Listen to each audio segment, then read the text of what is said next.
In this video, I'm going to give you a simple tutorial on how you can use the Nostra finance application, which is a DeFi platform built on the Starknet ecosystem. Now, what can you do with Nostra finance? Well, you can lend, borrow, and trade cryptocurrency, and also this protocol has not yet dropped a token, and they have a point system that's live right now. And so there's a very good chance that if you interact with Nostra today, provide some assets to the platform, borrow against those assets, and make some trades, then you will accumulate points and qualify for the Nostra airdrop. So this is the Nostra platform, and once you connect your wallet, you can see your dashboard. In the points tab here, you can check how you're doing for the airdrop, and the more that you lend to the platform as well as borrow, the more points you will get, and you can see your rank out of the total leaderboard. Now, when it comes to how to earn points, you can see that you get points for lending stable coins, lending volatile assets like Ethereum or wrapped Bitcoin or other things like that, borrowing stablecoins, or borrowing volatile assets. So you don't actually accumulate points for using their swaps feature. And the main reason for that is that the swaps is basically just a plugin from Avenue, which is a Starknet DEX. However, it is possible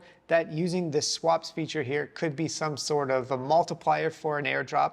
So I recommend doing a swap or two every once in a while. And also you could potentially qualify for an Avenue airdrop by interacting with this right here. So it doesn't hurt to do swaps, but the main thing that we're worried about with this platform is lending out some crypto assets and then borrowing against that collateral. So this is what the lend tab looks like. And you can see that currently there's not actually that many options for which assets you can lend and borrow. We've got 3 stable coins in DAI, USDC, and USDT, and then you've got ETH and wrapped Bitcoin. So once you decide which asset you want to supply to the platform, simply click on it down here and then choose how much you want to provide. So let's say I want to supply 0.005 ETH, which is about $13. I would select the amount here, and you want to hit enable lending and enable collateral so that you can earn some APY on this supply.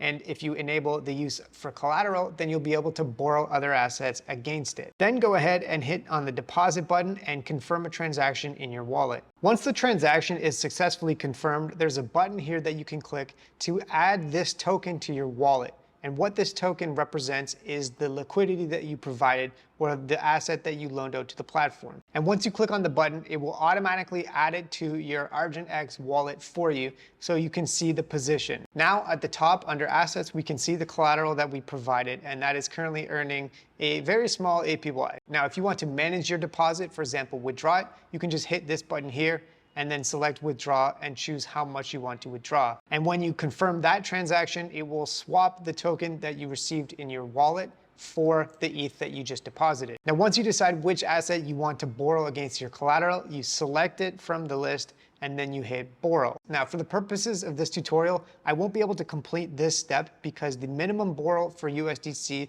is $500, and this is just a little demo account that I'm using for these tutorials. Same thing for Bitcoin. The amount that you have to borrow at minimum is actually quite a lot. But if you have deposited a significant amount of collateral to this platform and you are interested in taking a loan against it, then you can simply select the amount that you want to borrow on the borrow tab and click on the borrow button and confirm one more transaction in your ArgentX wallet. And once you do that, the debt position will show up right here, and you'll have to make sure that the value of your collateral stays in the healthy range, and that way your position won't be liquidated. So there are risks associated with this, of course, and I do not recommend borrowing against your crypto assets unless you have a lot more collateral than you're borrowing, or at least if you know what you're doing. But even if all you're doing is supplying assets to the platform, that will be enough for you to start earning points, and you will see your position tick up in the leaderboard. So hopefully you found this little tutorial helpful, and good luck qualifying for the Nostra airdrop. Thanks for watching and have a great day.